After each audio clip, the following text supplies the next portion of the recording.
Hello everyone. Focus batch aptitude shortcut series la ஒரு compound interest problem தான் பார்க்க போறோம். The difference between compound interest and simple interest on the second year is 7 rupees, on the third year is 22 rupees ன்னு சொல்லிருக்காங்க. Find the rate of interest and principal. இந்த சம solve பண்ணனும்னா conventional மெத்தட்ல இவ்வளவு தூரம் சால்வ் பண்ணி நீங்க ஃபைனலா ஆன்சர் எடுத்து வரணும். இதுவே நான் சொல்லி கொடுக்கிற ஷார்ட்கட்ல ரொம்ப ஈஸியா சால்வ் பண்ணலாம். அதுக்கு முதல்ல நீங்க ட்ரீ மெத்தட அண்டர்ஸ்டாண்ட் பண்ணிக்கணும். ஏற்கனவே தெரியும்னு நினைக்கிறேன். 1000 ரூபாய் பிரின்சிபல் 10% ரேட் ஆஃப் இன்ட்ரெஸ்ட் போட்டா முதல் வருஷம் 100 ரூபாய், இரண்டாவது வருஷம் 100 ரூபாய், மூணாவது வருஷம் 100 ரூபாய் சிம்பிள் இன்ட்ரெஸ்ட் இல்லையா? அதே மாதிரி காம்பவுண்ட் இன்ட்ரெஸ்ட் இந்த 100க்கு 10 10 10 and 1 வரும். இப்போ இதுல இருந்து நம்ம ஒரு ஃபார்முலாவை டெரைவ் பண்றோம். என்ன அப்படின்னா 2 இயர்க்கான சிம்பிள் இன்ட்ரெஸ்ட் நம்ம எவ்வளவு பே பண்ணிருப்போம்? 200 rupees. அந்த 100 எல்லாம் நான் ஏன்னு வச்சுக்கிறேன். அப்ப 200 சொல்றதுக்கு பதிலா 2a அப்படின்னு சொல்லலாமா? அதே மாதிரி 2 இயர்ஸ்க்கான காம்பவுண்ட் இன்ட்ரெஸ்ட் 210. அத நம்ம 2a plus b அப்படின்னு சொல்லலாமா? அதே மாதிரி 3 இயர்க்கான சிம்பிள் இன்ட்ரெஸ்ட் என்ன? 300 ரூபாய். அத 3a அப்படின்னு நம்ம சொல்லலாம்.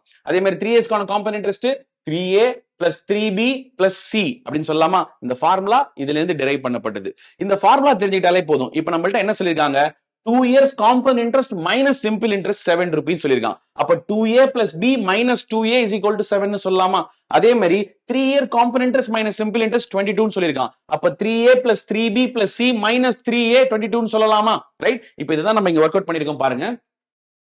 2a plus b minus 2a is equal to 7 னா b is equal to 7 ன்னு கிடைச்சு போச்சா?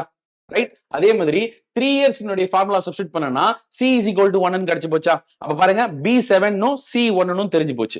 இப்ப இந்த b c இருக்கு இல்லையா? இந்த c ன்றது இந்த b ல இருந்து எடுக்கப்பட்டதுதான். அப்ப ஏதோ ஒரு ரேட் ஆஃப் இன்ட்ரெஸ்ட் போட்டு இந்த 7ல இருந்து இந்த 1 எடுத்துருக்காங்க. அது எப்படி கண்டுபிடிக்கலாம்?